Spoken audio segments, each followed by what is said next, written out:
Good morning students. ये video है सीकर राजस्थान के स्टूडेंट्स के लिए बना रहा हूँ। जो भी कोर्स आप करने वाले हैं उसका जो बेस्ट स्पेशलाइजेशन इसको डिस्कस करेंगे। टॉप कंपनीज कौन कौन सी है जहां पे आपका जॉब लग सकता है इसको डिस्कस करेंगे। सैलरी पैकेजेस कितना होगा इसको अपन डिस्कस करेंगे। अबाउट मोर एजुकेशन जो मेरी क्लासेस चलती है इसको डिस्कस करेंगे। कौन से कॉलेज में आपको एडमिशन लेना चाहिए जहां से आपका अच्छा प्लेसमेंट लग सकता है इसको डिस्कस करेंगे। आप इस चैनल को सब्सक्राइब करके रखो, बेल आइकन को प्रेस करके रखो, आपको रेगुलर बेसिस पे सारे कोर्सेज के अपडेट्स मिलते रहेंगे। चलिए शुरू करते हैं। ये वीडियो मैं उन स्टूडेंट्स के लिए बना रहा हूं those who are planning for MBA का प्लान कर रहे हैं, टॉप 20 स्कूल से प्लान कर रहे हैं। उसके लिए एक एग्जाम लगता है कॉमन एडमिशन टेस्ट। इसके ऊपर बहुत डिटेल में डिस्कस करेंगे। आईएम्स तक कैसे पहुंचना है उसको अपन डिस्कस करेंगे। इसके अंदर कैट एग्जाम की इंपॉर्टेंट डेट्स, कैट एग्जाम क्या होता है, एग्जामिनेशन पैटर्न क्या है, एलिजिबिलिटी क्या है, एग्जामिनेशन स्ट्रेटजीज क्या है, कैसे आपको एग्जाम देना चाहिए, आईएम्स तक पहुंचेंगे तो उसके कट ऑफ्स क्या होंगे और नॉन आईएम्स कॉलेज के कट ऑफ क्या होंगे, सब डिस्कस करेंगे। न्यूज़पेपर में आया था 42% कम 2027 तक मशीनें करेंगी। तो आर्टिफिशियल इंटेलिजेंस और मशीन लर्निंग की बहुत जबरदस्त डिमांड आने वाली है। तो आप लोग एमबीए में जो स्पेशलाइजेशन चूज करेंगे, वर्ल्ड इकोनॉमिक फोरम भी ये बात बोल रहा है कि इसमें फास्टेस्ट ग्रोइंग जॉब जिसमें आपको big data specialist, fintech engineer, AI ML software developer 2025 से लेकर 30 के बीच में इनकी डिमांड आएगी। तो आप एमबीए में जो स्पेशलाइजेशन चूज करें उसमें ये वाले स्पेशलाइजेशन रखना, फिनटेक वाला, बिग डेटा वाला, इसकी जबरदस्त डिमांड आने वाली है। बहुत सारी जॉब्स है जो जाने वाली है, जैसे 2025 से 30 के बीच में आपका पोस्ट ऑफिस क्लर्क है, बैंक टेलर है, data entry, cashier, ticket checker. अगर आप कैशियर की बात करें जरूरत ही नहीं है बैंक में, आप विड्रॉल भी मशीन से कर रहे हो, डिपॉजिट भी मशीन में करवा रहे हो, पासबुक अपडेट मशीन से हो रही है, तो यहाँ पे मशीनें काम कर रही है। तो बहुत सारी जॉब्स आने वाली है और जाने वाली है। तो आप स्पेशलाइजेशन वो चूज करना जिसकी मार्केट में जबरदस्त डिमांड है। बेसिकली मेरा क्लासेस चलता है, मैं एमबीए को पढ़ा रहा हूँ 2006 से। 17-18 साल का एक्सपीरियंस है, बहुत सारे बच्चे निकाल चुका हूँ मेरे पास। अब देखो आपको क्लासेस दिखाई दे रही होंगी। उसके अलावा सबसे इंपॉर्टेंट चीज IIM अहमदाबाद। मैं हर साल बच्चों को IIM अहमदाबाद लेके जाता हूँ। 50-60 स्टूडेंट्स जाते हैं, साथ में मेरे लेक्चर्स भी होते हैं वहाँ पे। तो आप लोग IIM Ahmedabad is a dream college of MBA. अगर मैं एमबीए की बात करूँ तो एमबीए का जो ड्रीम कॉलेज है वो IIM अहमदाबाद है। तो आप ये मान के चलो इस कॉलेज के लिए बच्चा पढ़ता है और कैट का एग्जाम देता है। अगर यहाँ से बच्चा निकलता है तो बहुत बड़ा पैकेज लेके निकलेगा। देखो हर साल मैं बच्चों को लेके जाता हूँ, दिख रहा होगा आपको। उसके अलावा मैं मुंबई में पढ़ा रहा हूँ, जयपुर में मैं पढ़ा रहा हूँ। अच्छा, अलग अलग कॉलेजेस में एज अ गेस्ट में वर्क कर रहा हूँ। अच्छा, 2008 से मैं बुक्स भी लिख रहा हूँ। तो 2006 में पढ़ाना शुरू किया था, 18 साल हो गए और 16 साल से मैं बुक लिख रहा हूँ। 2008-10 में बहुत सारी बुक्स लिखी है। मेरे वीडियोस भी हैं, आपको यूट्यूब पे वीडियोस मिल जाएंगे। मैं सैंपल्स आपको शेयर करूंगा जो जिसका रिक्वायरमेंट होगा। अगर आपको बेस्ट कॉलेज का रिक्वायरमेंट हो या फिर कैट के लिए कैसे स्टडीज करनी है उसका रिक्वायरमेंट है कि कौन कौन से कोर्सेज हैं कैट में, कहाँ पे आपको एडमिशन लेना चाहिए और किस तरीके से स्टडीज करनी है, कट ऑफ क्या जाएगा, तो उसके ऊपर आप डिस्कस कर सकते हो। मेरा नंबर है, इस पे कॉल कर सकते हो।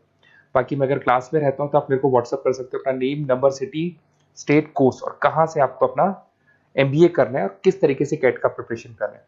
अब अपन आते हैं एक एक करके कैट के स्पेशलाइजेशन पे। What about CAT? देखो कैट का जो एग्जाम है वो आईएम्स लेता है, इंडियन इंस्टीट्यूट ऑफ मैनेजमेंट। इसमें एमबीए पीजीडीएम करवाता है। मोड आपका जो है ऑनलाइन बेस होता है, कंप्यूटर बेस्ड मोड होगा आपका। ड्यूरेशन 2 घंटे का आपका पेपर होगा। इसमें आपको verbal ability, reading comprehensive, data interpretation, logical reasoning and quant मिलेगा। तो 3 सेक्शन में डिवाइडेड है पेपर।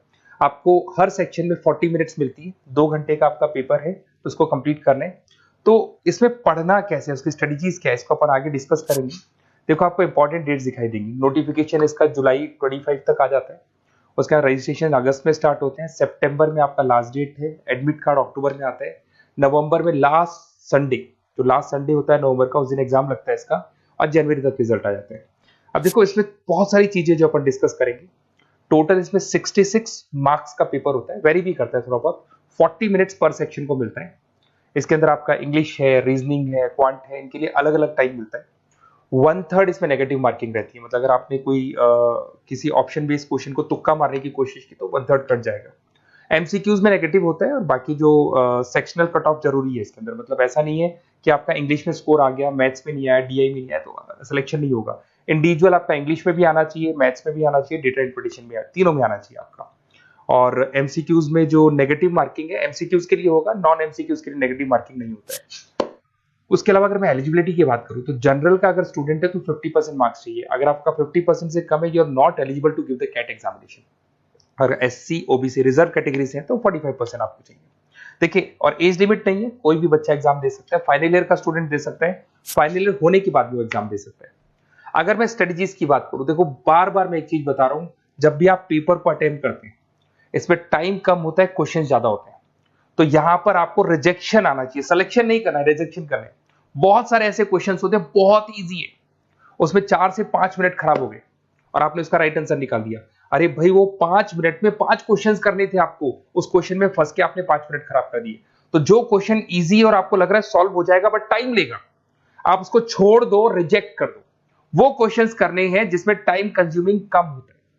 आप अगर टाइम को एकदम से वेस्ट कर देंगे ना, तो बाद में रियलाइज होगा टाइम चला गया, क्योंकि मैनेजमेंट एप्टीट्यूड टेस्ट है, जैसे गवर्नमेंट एग्जाम के टेस्ट होते हैं, तो यहां पर क्या टाइम सबसे बड़ा इंपॉर्टेंट फैक्टर होता है आपका।